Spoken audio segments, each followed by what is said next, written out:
Hello दोस्तों, क्या आप जानते हैं हैंड सैनिटाइज़र के इस ज़्यादा इस्तेमाल से होने वाले नुकसान के बारे में? अगर नहीं जानते हैं तो इस वीडियो को पूरा देखें, तो इसके होने वाले नुकसान के बारे में आप समझ पाएंगे। देश और दुनिया में कोरोना वायरस के बढ़ते मामलों के बीच डॉक्टर और विशेषज्ञ शुरुआत से ही साफ सफाई और हाइजीन मेंटेन करने की सलाह दे रहे हैं। खासकर हाथों को बार बार धोना जरूरी बताया गया है, क्योंकि सबसे ज़्यादा संक्रमण फैलने का खतरा हाथों के जरिए ही होता है।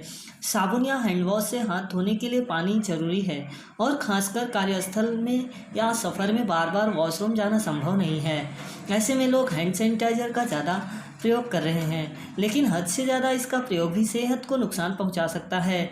इन दिनों हाथ धोने के लिए साबुन की जगह हैंड सैनिटाइज़र का उपयोग अधिक किया जा रहा है। हैंड सैनिटाइज़र के इस्तेमाल से हमारे हाथों से बैक्टीरिया या वायरस साफ हो जाते हैं और यह हाथ में एक भीनी सी खुशबू छोड़ जाता है। लेकिन क्या आप जानते हैं कि हैंड सैनिटाइज़र का ज़्यादा प्रयोग आपकी सेहत के लिए नुकसानदायक हो सकता है? तो आइए जानते हैं इससे होने वाले नुकसानों के बारे में। हैंड सैनिटाइज़र में ट्राइक्लोसान नाम का एक केमिकल यानी रसायन होता है। इस केमिकल को हाथ की त्वचा सोख लेती है। इसका ज़्यादा इस्तेमाल करने से यह केमिकल हमारे ब्लड तक भी पहुंच सकता है, और ब्लड में मिलने के बाद यह हमारी मांसपेशियों और आर्डिनेशन को नुकसान पहुंचाता है। सैनिटाइजर में बेंजाकोनियम क्लोराइड भी पाया जाता है, जो बैक्टीरिया और वायरस को तो हाथों से निकालता है, लेकिन इसका ज़्यादा इस्तेमाल हमारी त्वचा के लिए अच्छा नहीं होता है।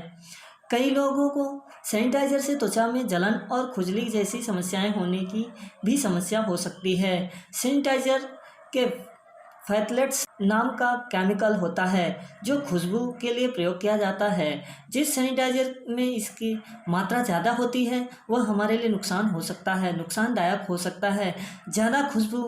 ज़्यादा खुशबू वाले सैनिटाइज़र लीवर, किडनी, फेफड़े और हमारे प्रजनन तंत्र को भी प्रभावित करते हैं। सैनिटाइज़र के ज़्यादा इस्तेमाल से हमारी त्वचा रूखी यानी ड्राई हो जाती है।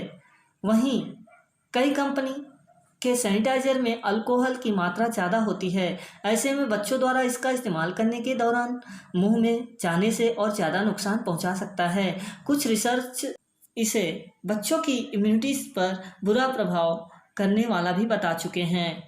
अगर दोस्तों आपको हमारी यह वीडियो अच्छी लगी हो तो प्लीज़ लाइक कीजिएगा, शेयर कीजिएगा, सब्सक्राइब कीजिएगा। धन्यवाद दोस्तों। फिर मिलेंगे इसी तरीके के नए वीडियो के साथ में। तब तक के लिए